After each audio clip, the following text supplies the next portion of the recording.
아침에 나로 주의 인자한 말씀을 듣게 하소서.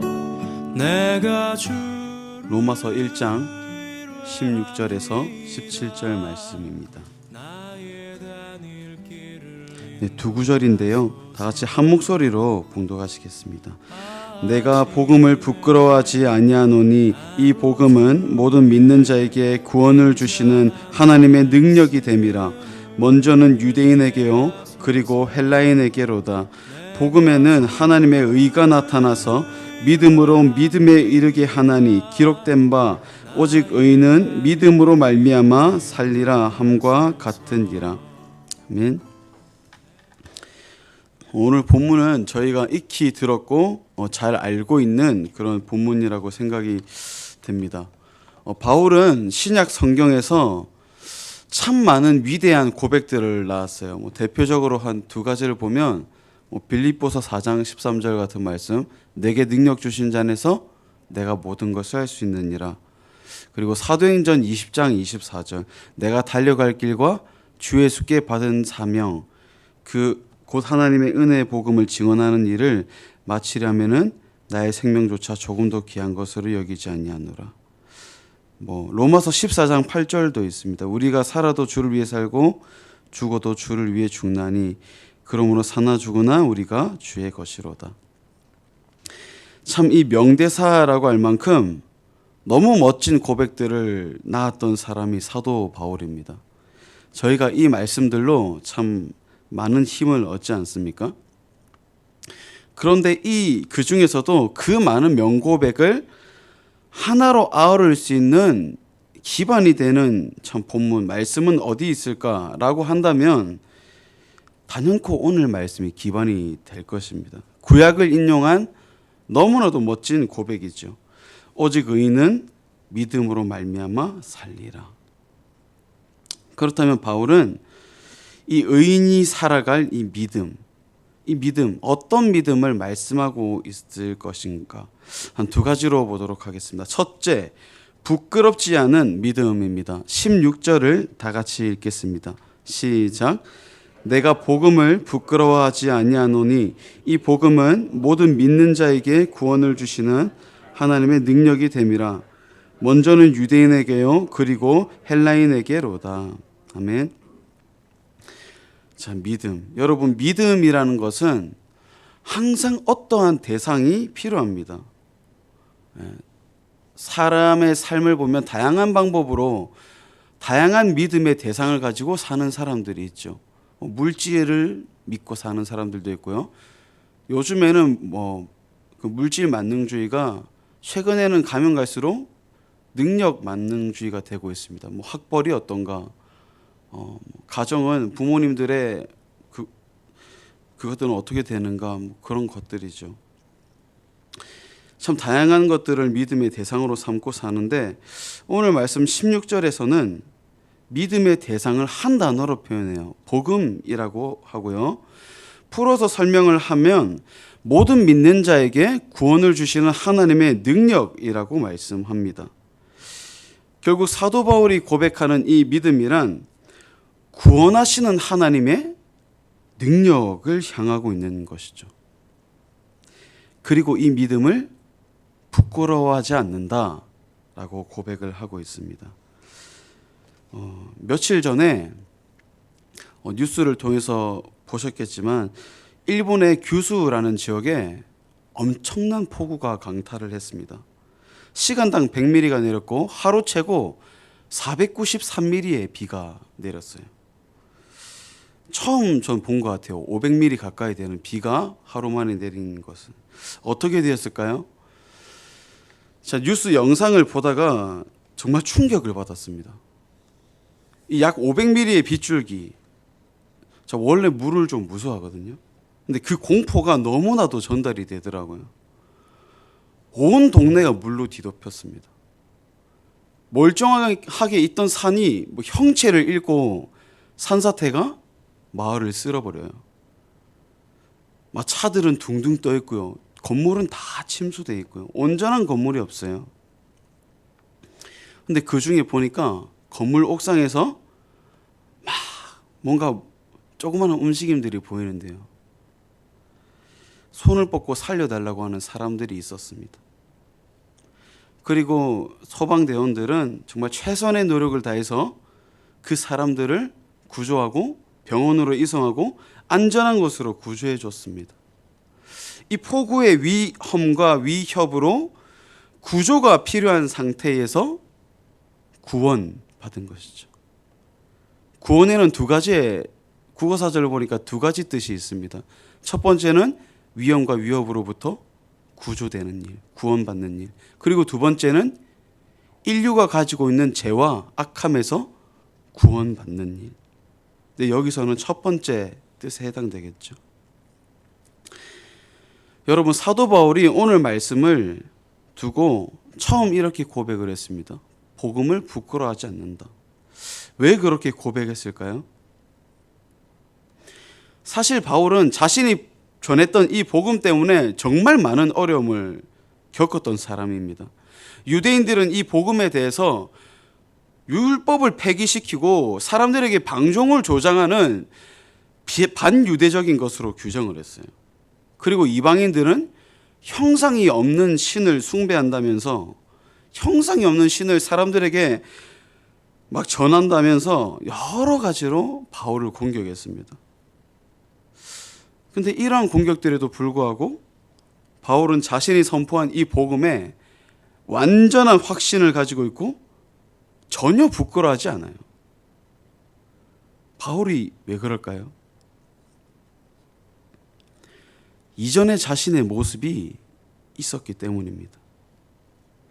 마치 규수에 내리쳤던 그 폭우처럼 이 죄라는 폭우에 휩쓸려 살았던 사람 아니었습니까? 예수의 이름을 부수고 찔렀던 장본인이 사도 바울 아닙니까? 죄가 턱끝까지 차오르는 삶을 살았죠. 죄가 자신을 완전히 뒤덮어서 휩쓸려 살아가는 그런 삶을 살다가 죄에서 구원을 뜻하는 그 두 번째 명사의 뜻, 구원받게 되는데 그것이 온전한 하나님의 능력임을 깨달았기 때문이죠. 오늘 본문을 저희가 읽고 묵상하면서 먼저 깨달아야 되는 것은 이 사도 바울의 순전한 고백입니다. 내가 주님을 부끄러워하지 않습니다. 이 고백. 저희도 마찬가지 아니겠습니까? 구원받을 자격이 있었나요? 그런 자격이 있어서 지금처럼 이 새벽 제단을 쌓을 수 있고 졸린 눈 깨어가면서 예배 자리로 나올 수 있게 됐던 게 아니에요. 모든 믿는 자에게 구원을 주시는 하나님의 능력이 있었기 때문입니다.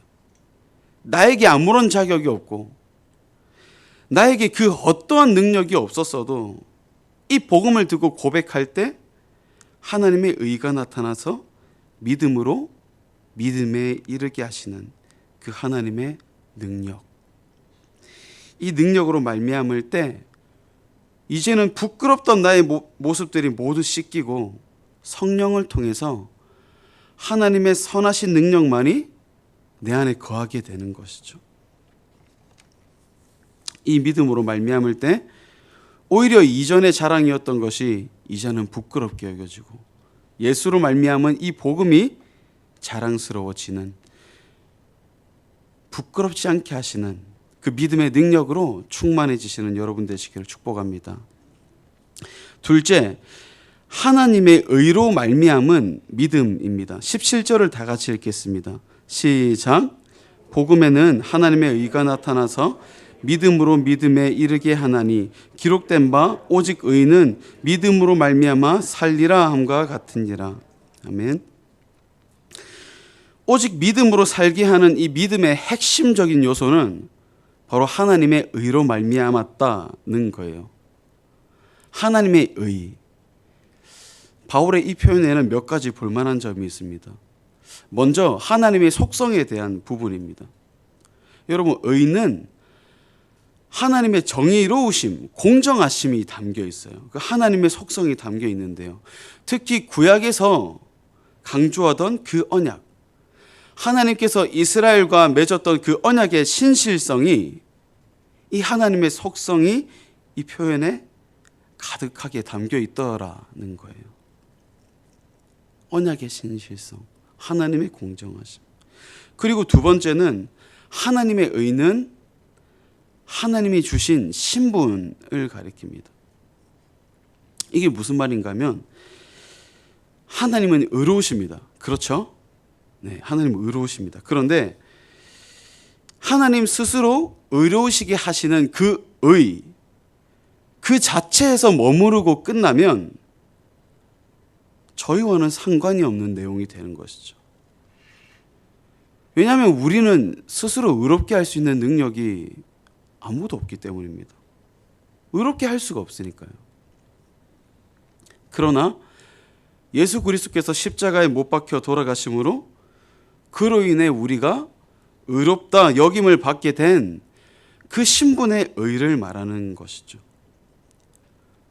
여러분, 죄인이 의인이 될 수 있는 근거는 이 믿음밖에 없습니다.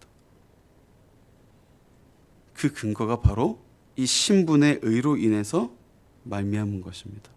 그리고 마지막으로 하나님의 의는 하나님의 활동을 가리킵니다. 헬라어로 의를 디카이오시네라고 표현하는데, 이 단어의 용법을 보면 의를 세운다, 하나님께서 무엇인가를 세우는데 그게 의예요. 이 동적인 의미가 담겨 있습니다. 시편과 이사야서의 이 수많은 본문에서 의미심장하게도 이 의는 그가 사랑하시는 백성을 위한 하나님의 구원으로 쓰이더라는 거죠. 하나님의 일하심이 이 의 속에 담겨 있어요. 여러분, 이 세 가지가 각각 다른 의미로 쓰였습니다. 겹쳐지지도 않아요. 다 달라요. 그러나 상호적으로 막 뒤섞여 있거든요. 근데 이를 볼 때 뭐가 딱 바로 느껴지냐면 참 깊은 하나님의 사랑이 느껴집니다. 무슨 일이 있어도 주의 백성들과 약속하신 그 언약을 지키시겠다는 하나님의 신실성이 담겨 있고요. 신분을 입혀주심과 여전히 구원을 떠올리시는 이 하나님의 일하심이 그가 사랑하시는 백성들을 위해서 예비되었고 성취되어 지금도 역사하시는 그 은혜가 얼마나 큰지 말로 다 할 수 없어요. 그래서 저는 이 로마서를 공부하면서 참 너무너무 벅차더라고요. 하나님의 사랑이 너무 깊고 너무 넓습니다. 그래서 그 사랑 앞에 막 철푸덕 주저앉게 되는 그런 기분이 들어요.